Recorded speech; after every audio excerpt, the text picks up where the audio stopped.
What's up, guys? Part 2 of the subframe rebuild for the MK3 Supra. Our plan today is to try to get much of these parts onto the subframe itself. First, what we're going to do is go ahead and take the wrap off, and then I am going to flip this over and then try to get those 4 bushings in, and then flip it over back, and then I'm going to set up the 2 jack stands, possibly get the microfibers on the jack stands, and then put the subframe on the 2 jack stands. And then from there, I'm gonna try to possibly get a board with my jack, and then possibly have the front balanced with the jack stand with the subframe. Because once we start putting the weights, like the lower suspension arm, the lower control arms, upper control arms, the power steering rack, and then once we get to that, I mean, it's gonna start getting pretty heavy. So I want to make sure we balance this out, and then at the same time, I want to try to prevent putting any scratches to the subframe and obviously the other power coated items that we have got done. So we're gonna try to make this rebuilt clean as possible. At the same time, we want to make sure everything's done right, and then I'll show you guys how to install the alignment bolts. There is a Toyota procedure to it.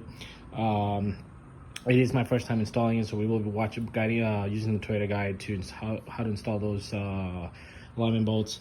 And then obviously I'll tell you guys exactly how much the certain torque bolts need to be torqued. I am not going to torque them down. I believe that it's best once the subframe is fully installed on this big part is fully installed onto the car, everything else should then start torquing down from there. It's, in case that once my friend takes the subframe home, and then, if he needs to take something out, I don't want to have everything torqued on. It'd be easier if he can just, loosen up the bolt, do whatever he needs to do, and then put it back on there. So it's best that I'm going to tell him to torque it, but we're going to completely bolt it down enough so that parts are, bolted on to the subframe. So let's continue. I'm going to go ahead first, unwrap this, and then once I unwrap it, I'm going to flip it over, and then I'll show you guys how I install those bushings, those 4 bushings. All right. All right, guys, so the wrapper is out, and I got the subframe flipped over. There was a lot of sand on the subframe from a lot of these holes. Obviously, the subframe was sandblasted, but there's always some little bit of residue, so I did blow a lot of that away. What we're gonna do now is to go ahead and install these bushings. The way I do it is, I put a little bit of WD-40 on this. I did very little bit on here, and just use a microfiber towel, my dirty one, and just dry it off, and then stick it in here. And you should be able to push it in enough, and then just use a mallet. You can either use the back end of it, just to get enough in there, and then just tap it in there. If it doesn't go in, obviously use the socket. Again, I have a 27.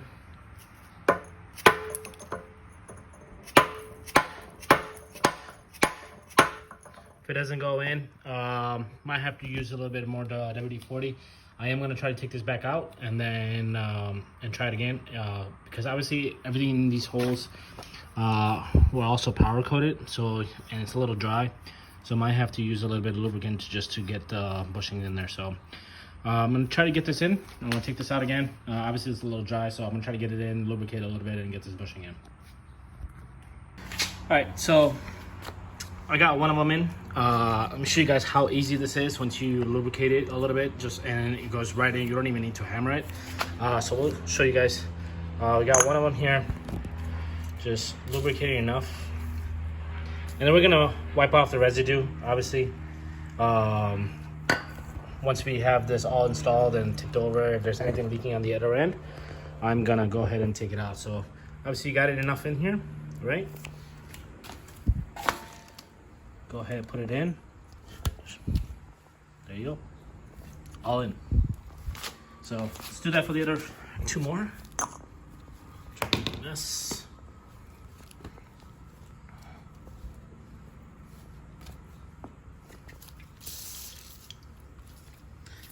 I'm sure there's other ways people push this in. Obviously, other types of grease. I like WD-40 just because it's I mean, it works. At least for me, it does. So I'm sure people use other type of grease to get these in. But like I said, WD-40 works for me. So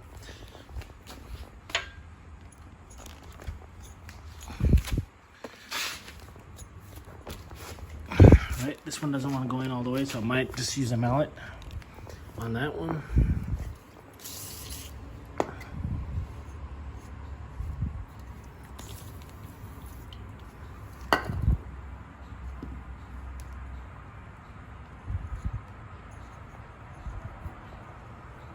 Right.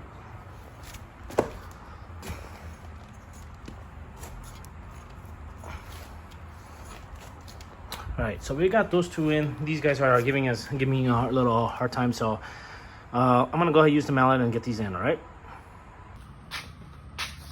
All right, guys. So I got these bushings installed, all 4 of them.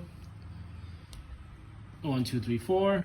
And I believe this was having a hard time going in. What I realized is that when this got powder coated, they actually powder coated the inside here too. So it was giving me a hard time going in. The bushing was giving me a hard time to go in, even though all other ones went right in. I didn't even need to use the hammer, the mallet, and obviously they just went in with, you know, just pushing it in with the once I used the WD-40. But this one particularly wasn't going in, and I realized that as I was using a mallet, there was more sand coming out of the other end. So I hammered this back out, and then used a little bit of WD-40, made sure there's no dirt in there, and then used the hammer back in, and it went all the way in. As you can see, remember that little gap? Well, the gap's no longer there. So once you push this in, this is gonna get pushed into the metal piece. The bushing is gonna get pushed into the metal piece, and it should sit like this. So all 4 of them are sitting like that. As you can see, remember earlier the picture was showing that there was a lot of gap. So they're all sitting. And now what I'm doing is getting these lower suspension arms in. This is my first time actually installing these bolts, and it took me a while, and I tried to Google it and see exactly how these bolts go in, and there's really not a good illustration to show you. I tried to use the TRSM or TSRM service manual, and yeah, I couldn't really find how to put these in. So I figured it out somewhat. If you guys think this is wrong, please let me know. But Toyota did a great job, actually just laying these laminate pieces out. The big bolts obviously go into this one, and the little ones actually go into that. And you can't even try to use this particular side on this side because this piece doesn't go in. So it kind of just basically, it's kind of like self-guides you.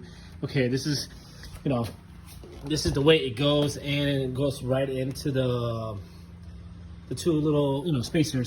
So it took me a while, but there's 2 separate kinds of bolts for this, obviously. So there's you have your 48190, 430, 1403, and then you have your 48190, 14020. So obviously the 20 is the longer, bigger side of it. So obviously it's gonna go on, let's say it's back of the car, and then the front ones are the smaller ones.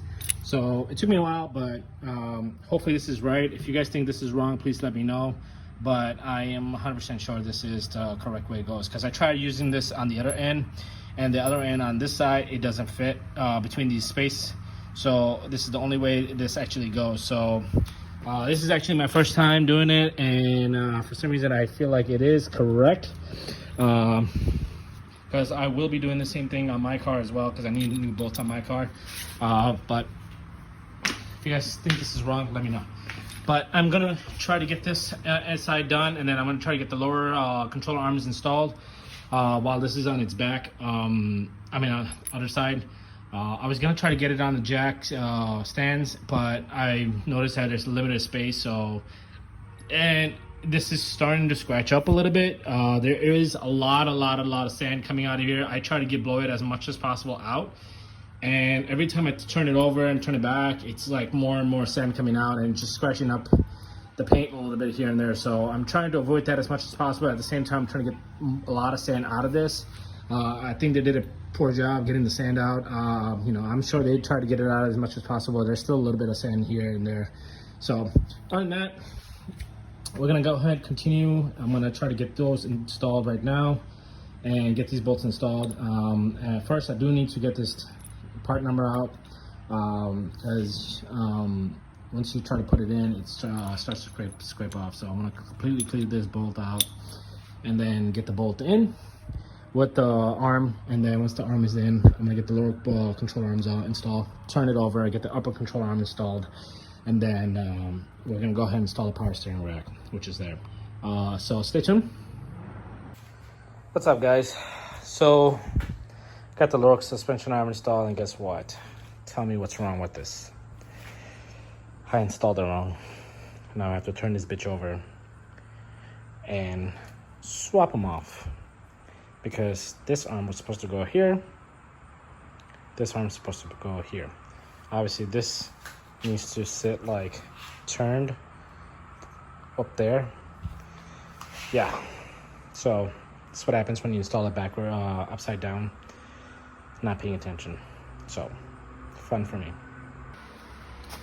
All right, guys, the lower suspension arm is switched.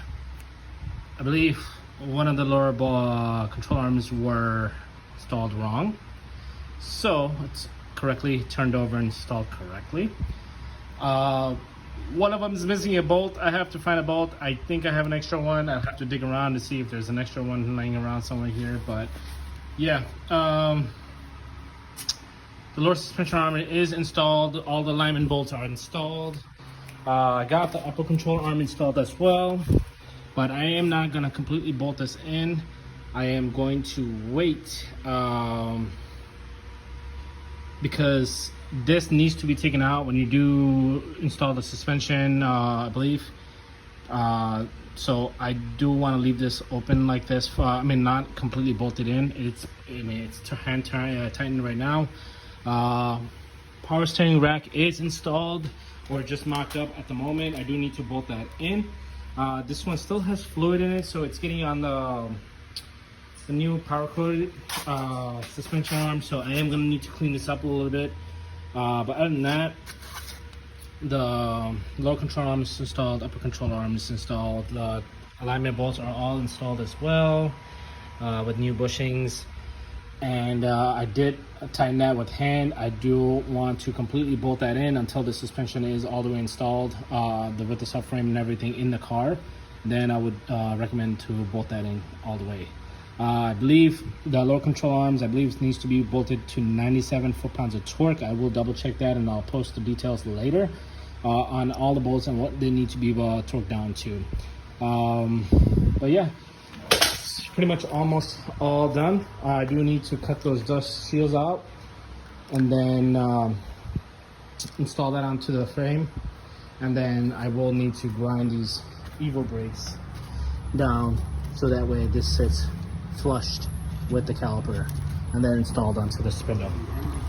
All right, stay tuned, guys. Follow. I will make a third video on to installing the spindle as well as the Evo caliper. So as of right now, I am a little bit tired. I want to stop here. The suspension, the subframe and suspension, everything almost is complete. I just don't feel like completing everything right now. So stay tuned for part 3 of this video of the suspension installation and me cleaning up everything, because right now, look at that, it's leaking. So yep, stay tuned, subscribe. Thanks for watching. Have a good one.